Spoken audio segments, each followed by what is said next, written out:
Pulau Dewata Bali memiliki sejuta kekayaan budaya dan tradisi yang dikemas sebagai objek wisata.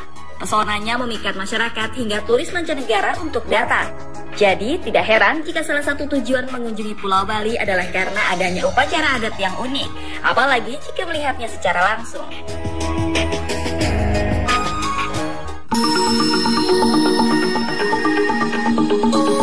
Jika ditanya ada berapa jenis upacara yang ada di Pulau Bali, mungkin jawabannya akan banyak jenisnya. Beragam upacara di Bali adalah bentuk rasa syukur kepada Sang Pencipta.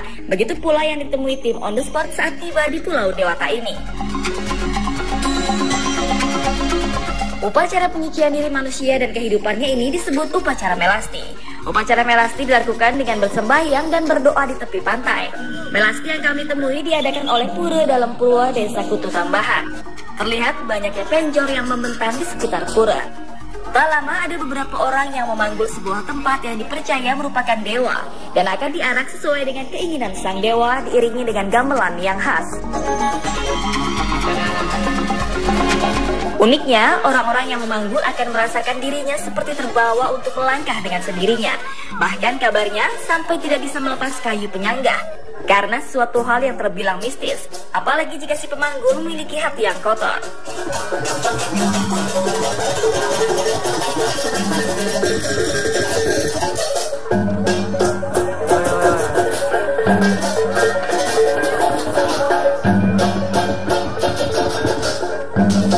Sebanyak 20 dewa yang diarak ini akan berakhir di pantai dan kembali ke pura pada sore atau malam harinya. Jika beberapa pengendara bertemu dengan arak-arakan ini, maka mereka wajib turun dari kendaraan dan mematikan mesin kendaraan mereka. Karena jika tidak, konon petaka akan menghampiri. Satu lagi upacara yang sangat terkenal di Bali, yaitu ngaben. Ngaben adalah upacara pembakaran jenazah yang unik dan terlihat megah. Ngaben sebenarnya merupakan istilah untuk golongan masyarakat umum seperti yang diatur dalam struktur sosial masyarakat adat Bali. Sedangkan dari kalangan bangsawan atau keluarga kerajaan, tradisi ini disebut pelebon. Ngaben berasal dari kata ngabuin atau ngabu yang berarti menjadi abu. Sementara pelebon memiliki arti yang sama. Upacara ini dianggap sangat penting karena merupakan sebuah ritual di mana keluarga dapat membebaskan arwah orang yang sudah meninggal dari ikatan-ikatan duniawinya menuju surga. Karena upacara ini memerlukan tenaga, biaya yang lumayan besar, dan waktu yang panjang, kini masyarakat Bali sering mengadakan ngaben secara massal. Dari segi biaya, ini sangat membantu. Karena jika dilakukan secara perorangan, pembiayaan bisa mencapai puluhan juta bahkan ratusan juta rupiah. Maka dengan adanya ngaben massal ini dapat memangkas biaya sekitar 3 hingga 5 juta per orangnya.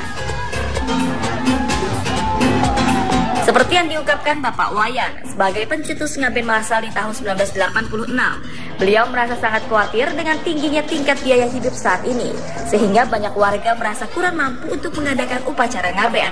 Padahal sebagai pemeluk Hindu, upacara ini wajib dijalankan. Nah, pertama yaitu sudah jelas bahwa kelihatannya adalah bentuk yang kita pakai sarana upacara adalah sajen-sajen yang mengarah tentang kenaikan pembiayaan.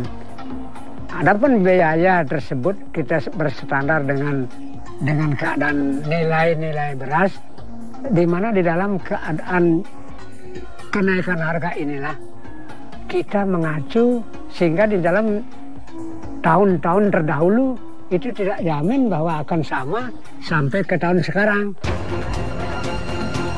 Dengan keputusan para pemimpin adat desa, akhirnya dilakukan sosialisasi selama 2 tahun ke masyarakat tentang ngaben massal ini.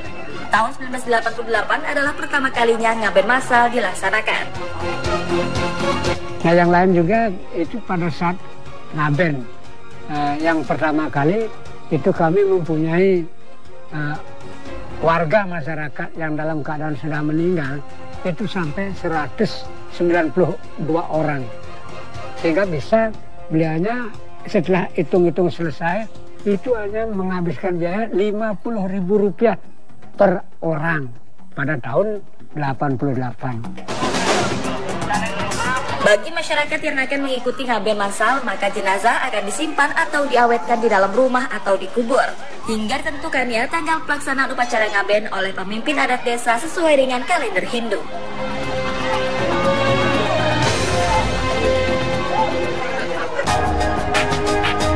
Kita mungkin sering mendengar Desa Trunyan di Bali, desa yang memiliki pemakaman yang sangat unik. Jika Anda pernah mengunjungi tempat ini, maka Anda akan melihat sebuah pohon besar yang dipercaya memiliki harum yang sangat kuat. Pohon ini bernama Taru Menyan. Taru berarti pohon, sedangkan Menyan berarti harum. Pohon inilah yang dipercaya menyerap bau-bau jenazah yang berada di bawahnya.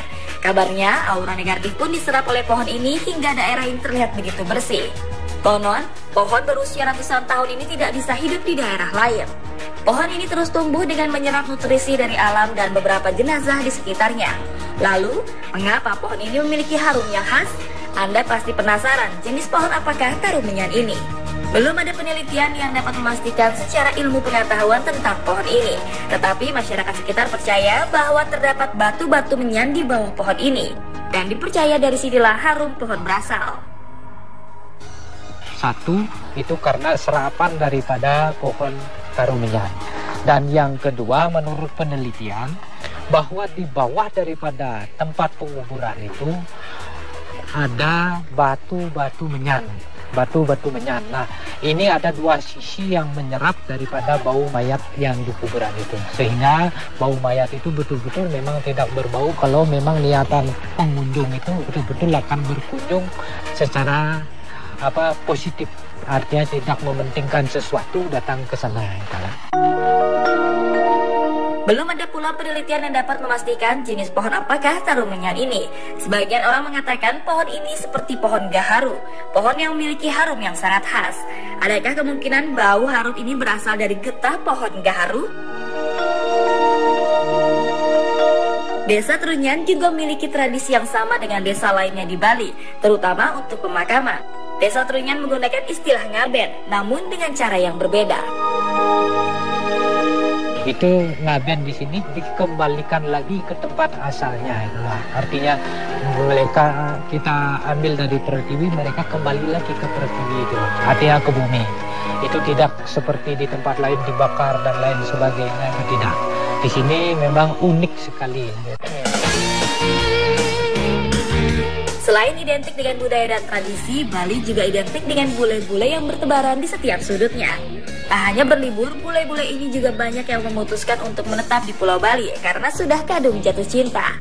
Sebut saja seorang bule asal Prancis, François. Ia sudah 10 tahun tinggal di Indonesia dan membuka usaha di Indonesia. Uniknya, bule yang satu ini justru sangat cinta dengan dangdut. Dangdut pula salah satu alasannya untuk terus menetap di Indonesia. Mungkin Anda pernah mendengar musik dangdut ciptaannya ini.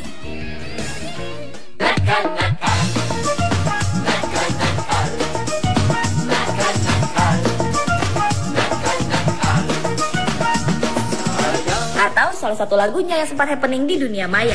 Aku lapar, aku lapar, aku lapar, aku lapar. Alasannya memilih musik dangdut adalah karena musik ini tak pernah terdengar sedih. Ia pun mengkolaborasikan melodi beberapa lagu Prancis dengan musik khas dangdut.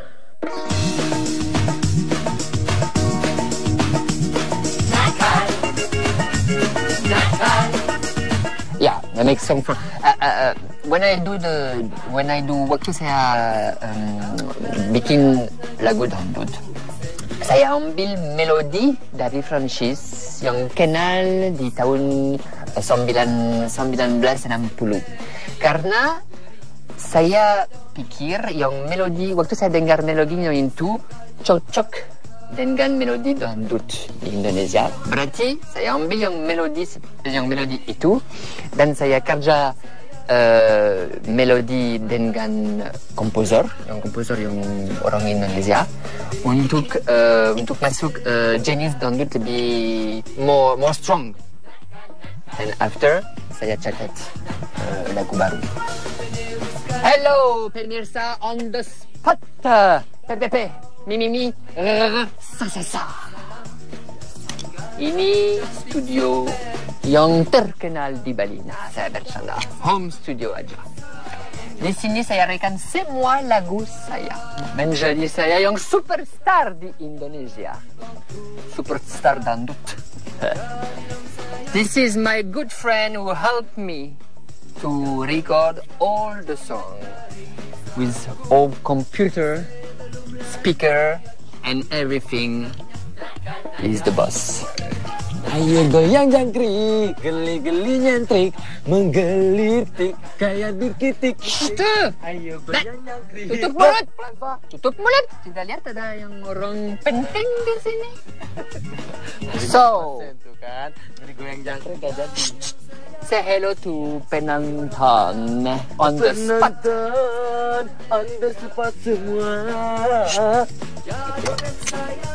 This is my very good friend Udin. Yes, masih inget kan yang fenomenal terkenal go nasional internasional. International dong. Okay, so Udin is my favorite Apa itu? friend dangdut artist in Indonesia. Dan saya mau bantu dia untuk jadi super miliarder di Indonesia. Berarti Dan kita punya proyek kan. ya, betul. Kita punya proyek bersama. Kita mau bikin lagu dangdut yang super mega terkenal. Super mega ultra. Ultra terkenal. Pokoknya sekalian Together. Ayo, nyanyi. lagunya berjudul Goyang Jangkrik. Ya. Ayo goyang jangkrik, geli-geli nyentrik, menggelitik kayak dikitik-kitik. Ayo goyang jangkrik, geli-geli nyentrik, menggelitik kayak dikitik-kitik.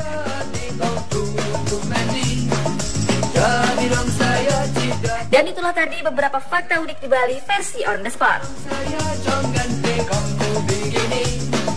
Sebelum hari saya cuti, tandanya